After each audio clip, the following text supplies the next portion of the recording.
কোনো প্রিপারেশান ছাড়াই এরকম নরম নরম পরোটা আর তার সঙ্গে যদি এই রেসিপিটা থাকে তাহলে তো দারুণ, একেবারে সকালের ব্রেকফাস্টটা পুরো জমে যাবে।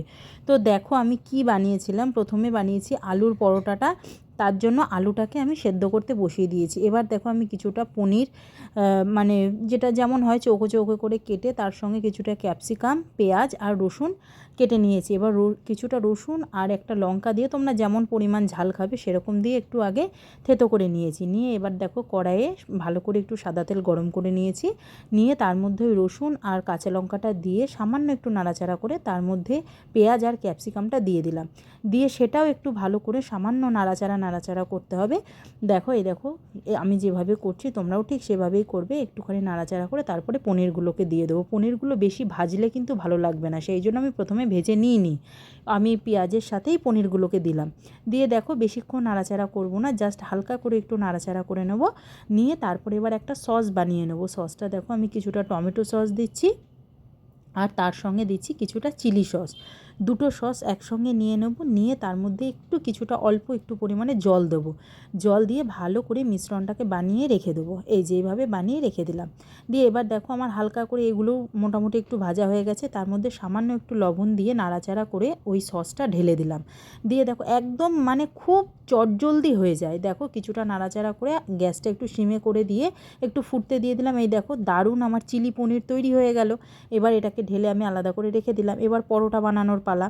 তো পরোটা বানানোর জন্য আমি ওই যে সেদ্ধ আলুটা দিয়েছিলাম না সেদ্ধ করতে, দেখো আলুটা সেদ্ধ হয়ে গেছে, ভালো করে আলুটাকে গ্রেট করে নিলাম। নিয়ে এবার কিছুটা আটা আর কিছুটা ময়দা তোমরা তোমাদের পরিমাণ মতো নেবে, নিয়ে নিলাম। এইবার নিয়ে তার মধ্যে দেখো কী কী দিচ্ছি, কিছুটা জিরে, কিছুটা জোয়ান আর একটু লবণ আর একটু চিনি, হ্যাঁ, আর তার সঙ্গে কিছুটা ধনেপাতাটা কিন্তু অবশ্যই দেবে। দিয়ে ভালো করে আগে মানে আটাটার সঙ্গে আলুটা আগে ভালো করে একটু মেখে নেবে। নিয়ে তার মধ্যে জল দিয়ে ভালো করে একটা নরম নরম করে একটা ডো তৈরি করে নেবে।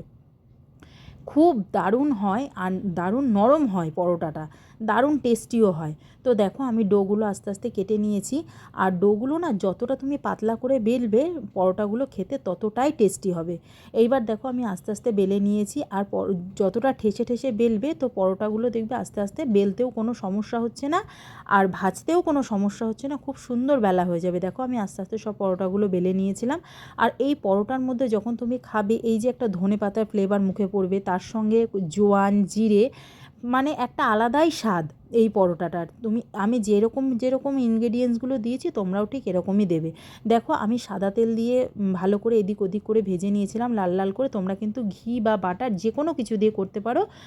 ঘি বা বাটার দিয়ে করলে স্বাদটা আরও বেশি বেড়ে যাবে।